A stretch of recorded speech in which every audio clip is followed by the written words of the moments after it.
Delegates from 68 countries, representatives from more than 1,000 multinational companies spread over 7 days and 3 partner nations. The maximum city could not have spread out a longer red carpet to woo investors. Hello and welcome to this very special episode of Make in India. I'm Arundhati Ramnan.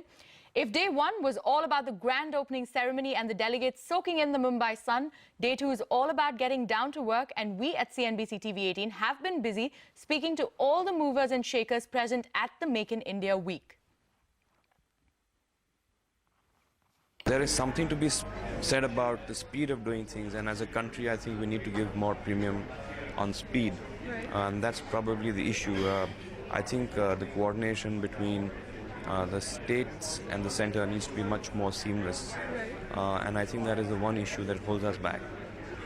Talking about manufacturing, cheap imports is something that has really hurt the country and in many sectors, including manufacturing.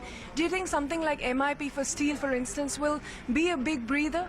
I think, I don't know the details of steel, but I think it's very appropriate because if you have companies, countries like China who are in a sense dumping into your country, all the developed economies are very prolific and fast in putting up some sort of anti-dumping or safeguard duty. So I don't see why we shouldn't do the same. Okay. The budget is round the corner and the debate's really been sparked by the fiscal divide, whether the government at this point should stick to its fiscal deficit target or go for a higher public spending. Which side of the argument would you be on? I would think that the quality of deficit is more important at this point in time, and you need quality infrastructure to get the economy going.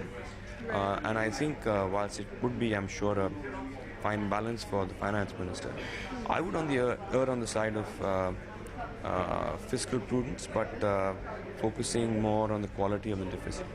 Just one last question for the Birla Group. How are you participating in Make in India? What are kind of investments that you're making? So we've just come off in the last year of a huge investment program across our businesses of about $7 billion. And I think the next 2 years we would wait to consolidate and see the returns come out of those. But we remain committed to India and Make in India. I think we understand the country well, and I'm very, very hopeful of this government doing things to make in India a much more seamless and a much faster process. That was CNBC TV 18's Ritu Singh, who spoke with Kumar Mangalam Birla, who's a happy man that the Indian government has finally gone ahead and imposed a minimum import price on steel products, and his only advice: there needs to be better coordination between the states and the center.